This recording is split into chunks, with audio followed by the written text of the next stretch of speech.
जैसा कि last episode में हमने देखा कि हाओ शान जब कमांडर पोस्ट पर जाकर वो बैच लगाने ही वाला था तो वहाँ डेमन गॉड ने आकर उस पर हमला कर दिया था और अब हाओ शान उसको नहीं लगा पाया था। अब वो डेमन से फाइट करने लगता है और डेमन को अपनी फुल पावर का यूज करते हुए मारने लगता है, लेकिन वो डेमन का कुछ नहीं बिगाड़ पा रहा था। इसलिए मौका पाकर वो फिर से उस कमांडर पोस्ट पर वो बैच लगाने जाने लगता है, लेकिन डेमन उसे खींच लेता है जिससे हाओ शान को मजबूरन अब फिर से उससे लड़ना ही पड़ता है। लेकिन डेमन गॉड बहुत ज्यादा शक्तिशाली था और वो हाओ शान को गले से पकड़ लेता है और कहता है कि अब तुम देखोगे कि मैं कैसे मानवता को एक झटके में खत्म कर देता हूँ। हाओ शान अब तुरंत अपने फुल ऑरा को बाहर निकालता है और डेमन पर हमला करता है। वही बाहर भी काय डेमन से लड़ रही है। बाल्ट हीलर भी बहुत सारे डेमन से लड़ते हुए थक गया है।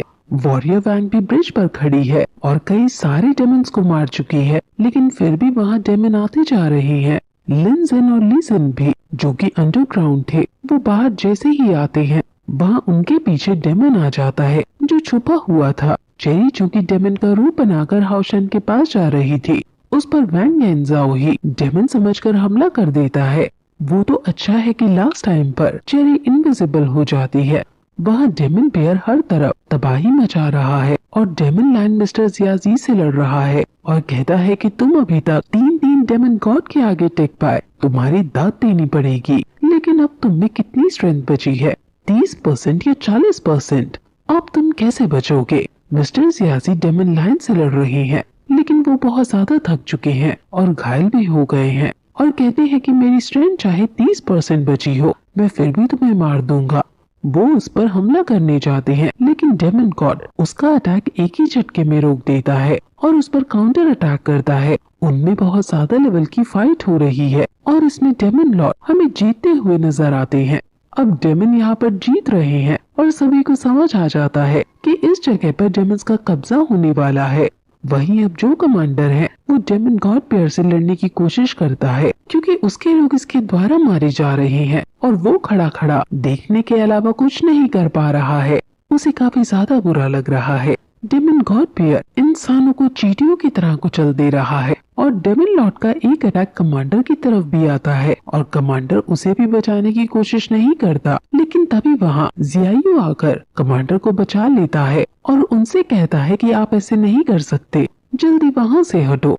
कमांडर कुछ नहीं सुन पा रहे थे और उनका ध्यान बस इसमें ही था कि कैसे डेमन गॉड हमारे लोगों को मार रहा है। इसलिए वो तुरंत अपने सभी लोगों से कहता है कि मेरे पास एक प्लान है और वो तुरंत सभी को अपने पीछे महल में ले जाने लगता है और सभी को महल में ले जाने के बाद खुद बाहर रह जाते हैं और गेट लॉक कर देते हैं। यानी वो अकेला अब डेमन गॉड पेयर से लड़ने जा रहा है। जियान उनको बहुत रोकने की कोशिश करता है कि मत जाओ, वहाँ जाना मौत को दावत देना है, लेकिन वो नहीं मानते। जियायू गेट को तोड़ने लगता है क्योंकि ऐसे ही युद्ध में उसके माता और पिता शहीद हो गए थे और अब वो नहीं चाहता कि उसके मेंटोर भी ऐसे ही शहीद हो जाएं। कमांडर अपने सैनिकों को आदेश देते हैं कि वो कमांडिंग पोस्ट पर जाएं और सैनिक आदेश मानने के अलावा कुछ नहीं कर सकते हैं। इसलिए वो तो दुखी होकर कमांडिंग पोस्ट पर चले जाते हैं, लेकिन जियायू पूरी ताकत से सिर्फ उस गेट को पीटता रह जाता है। कमांडर सिर्फ लेवल 4 पर है और अब उनका मरना वहाँ तय है, लेकिन अगर वो वहाँ नहीं गए तो बाकी बहुत सारे लोग मारे जाएंगे।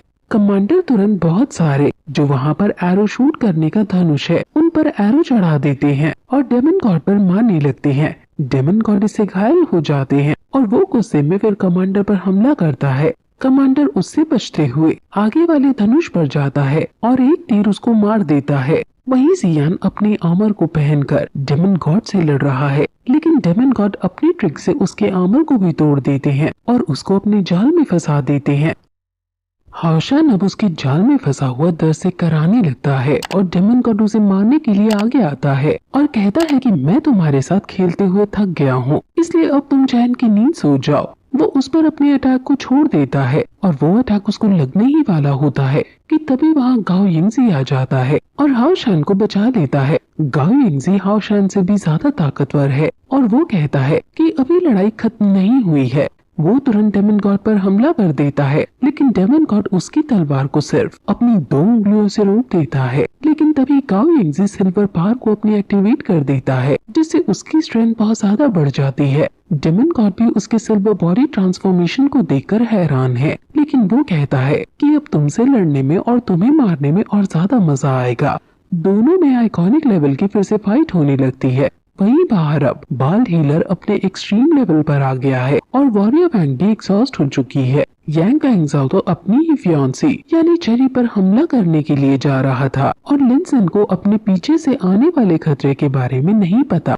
यहाँ की सिचुएशन बहुत ज्यादा इंटेंस हो रही है। डेमन गॉड कमांडर को भी दूर फेंक देता है, लेकिन तभी जियाओ गेट को तोड़कर बाहर आ जाता है।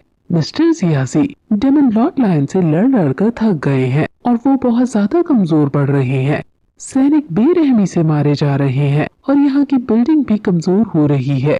डेमन गॉड गाओ यिंगज़ी को गर्दन से पकड़ लेता है और उसका दिल उसके अंदर से निकालने का रिचुअल करने लगता है, ताकि गाओ यिंगज़ी जिंदा लाश बन जाए और डेमन्स की साइड से लड़े। डेमन लॉर्ड गाओ यिंगज़ी को अपना राइट हैंड बनाना चाहता है। वो उसका दिल निकालने ही वाला था कि तभी हाओ शन के अंदर से लाइट एलिमेंटल फेयरी निकलती है और वो जब हाओ शन को तड़पता हुआ देखती है तो वो उसके लिए कुछ करने का सोचती है। वो तुरंत अपनी डेमन सील से बाहर आती है और हाओ शन के साथ अपना ब्लड कॉन्ट्रैक्ट कर लेती है और हाओ शन के अंदर वो समा जाती है। डेमन गॉड हाओ शन को रोकने की कोशिश करता है, लेकिन गाओ यिंगज़ी डेमन गॉड को वहां जाने से रोक देता है और हाओ शन एलिमेंटल स्पिरिट फर्नेस के साथ मर्ज हो जाता है।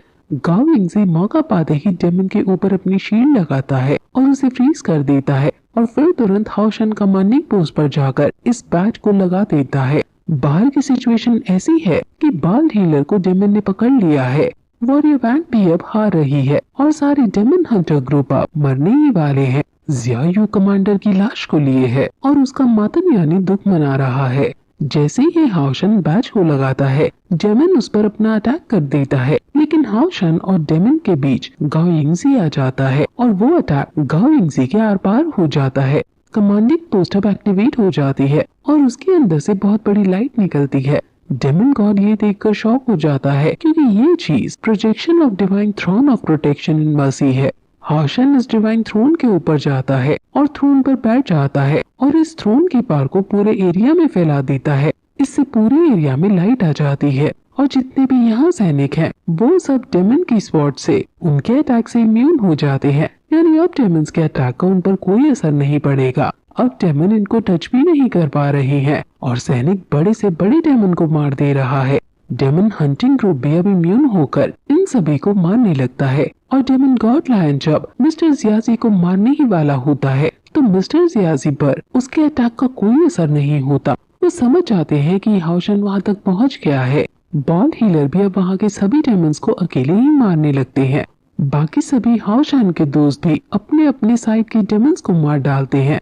अब डेमन गॉड डरने लगता है और हाओ शन अब ऐसी पार छोड़ता है कि जो भी डेमन लाइट के कांटेक्ट में आ रहा है वो सभी मरने लगते हैं। डेमन गॉड जिन्हें बहुत ज्यादा ग्रेविटी प्रेशर झेलना पड़ रहा है वो घुटने के बल झुकने पर मजबूर हो जाते हैं।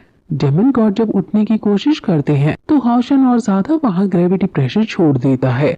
अब हमें इस डिवाइन थ्रोन के बारे में बताया जाता है कि इस थ्रोन का सबसे स्ट्रॉन्ग डिफेंस है। जो भी इस थ्रोन के अंदर आता है उन सभी को माइटी डिवाइन बॉडी मिल जाती है और वो किसी भी तरह के डैमेज से इम्यून हो जाते हैं। बहुत समय पहले होली सिटी इस थ्रोन की वजह से सुरक्षित थी, लेकिन इसको यूज करने की बहुत बड़ी कीमत होती है। जब ये डिवाइन थ्रोन अपीयर होता है तो इसे कोई भी मूव यहाँ से नहीं कर सकता है, क्योंकि इसके ओनर को फिर उस जगह को छोड़ने की इजाजत नहीं होती है। इसलिए अलग अलग जगह इसका बस प्रोजेक्शन आता है, जैसे यहाँ आया। अगर किसी ने एक्चुअल थ्रोन को मूव करने की कोशिश की तो कोई नहीं जानता कि इसकी कीमत क्या होगी। और फिर ये एपिसोड यहीं खत्म हो जाता है।